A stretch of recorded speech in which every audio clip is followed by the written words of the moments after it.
Hey guys, welcome to my Samoan language instruction on directional adverbs. Before we get started, here's some vocab. Get these written and worked on in a timely manner.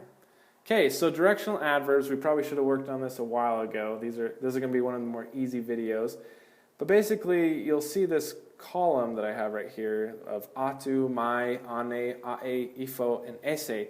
These adverbs are called directional adverbs, and they basically tell you where the direction of the verb is going or taking place. Okay, so I'm going to read here from the top. Directional adverbs modify or enhance the meaning of some verbs by indicating the direction of the action. So this is the most important part. So directional adverbs indicate the direction of the action. And so like I said before, you probably have seen some of these before, if not all. And the effect that atu has on the verb that it's joined with, it tells you that the action is headed away from the speaker. An example of that is ote alu atu ilifale. I'm going to the house. The house is away from me as the speaker right now, so I'm going away from where I'm going towards the house. Okay. My tells you that the action is headed towards the speaker. And so an example of that is fesuswani mai yate au. Okay, this mai right here is telling you that it's towards you, and then this yate is just a prepositional phrase, is like towards, to me, and then au is me. Okay, so there's mai. The ane is alongside or aside, and the example I give you here is ua o ane tangata, and that means the people have gone by. They've gone along, or sometimes you can use it with aside, like they're working aside me, but the one that I gave you right here is they've gone by, or they've gone along. Okay, up is ae, so the example I give you here is sa ia alu ae le maunga.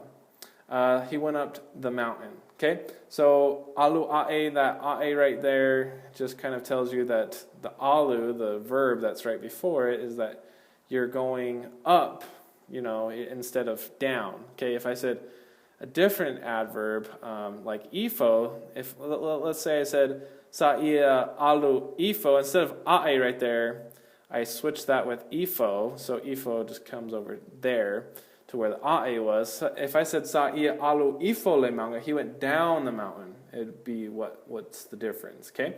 But ifo right here is down, and the example I give you right here is olea lato o ifo I levanu. They will go down into the valley. Okay? And then the last one that you'll see is ese, and that's away. And sometimes they'll just say ese, like get away, or sometimes they'll say alu ese or o ese. There's different ways to use ese, but these are the ones that you'll see most often. So I encourage you to pause the video, review this, and we'll go on to this part. So like most adverbs, directional adverbs follow the verb. In some instances, a verb and its directional adverb will be combined to make one word. In these cases, the perfective suffix will follow the adverb instead of the verb. So what I'm telling you is sometimes you'll have a verb and its directional adverb combined. Okay, they'll make one word. And then you'll have the perfective suffix come after the directional adverb instead of the verb. So I took the food from the house. I need my pen. So I took the food from the house. Okay.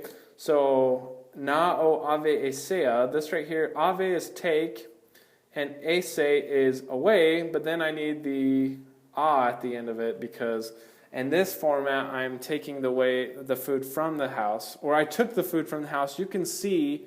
And if this isn't making sense, you need to go back to my perfective versus imperfective video. But you can see the totality of the verb here. You can see you taking the food, and you can see it being done, being taken. Okay, you completed the action of taking the food from the house. And so you need to add the perfective suffix on the end of that. And in this case, the perfective suffix comes after the directional adverb ese instead of ave. So it wouldn't make sense to say avea ese. What you do in this case is ave esea, okay? And you won't see that too often, but sometimes you'll also see the dad took away the car from his daughter. I need my pen to circle the words, not go through it. And sometimes you'll see and this is one of those words, ave ese, where you can use the a perfective suffix, or you can use the ina perfective suffix. And for the most part, they're interchangeable. You will see one more than the other in some cases, but for the most part, they're interchangeable, and we'll talk about those at a later time. So na ave eseina elitama le ta'avali mailona afafine. Okay, the dad took away the car from his daughter. And the last thing I want to note is two Samoan verbs worth noting are, okay, so avatu and avane. These two things are most likely made up of a verb and directional adverb. So ave, again, we're working with ave, and atu make up avatu, okay? And what that means is to take or to give to someone other than the speaker. And then avane is most likely made up of ave and ane. And what that means is to bring along, to hand over, okay? So those are some things worth noting. And then the last thing that I'm going to say is there's another verb. It's called, well, let me go to the next page. So auina. So you might know this word, you might not. I don't know if I've told you. This is send. This is the word for send. If I take the root word of this, okay, this ina is kind of a perfective suffix. But if I just take the root word of this and I say au, and then I take the directional adverb my, and I combine those two to make one word, then it's au mai, and au mai means to bring. So instead of, in this case, to send, when I use au and I use mai, it means to bring. So let me just write that.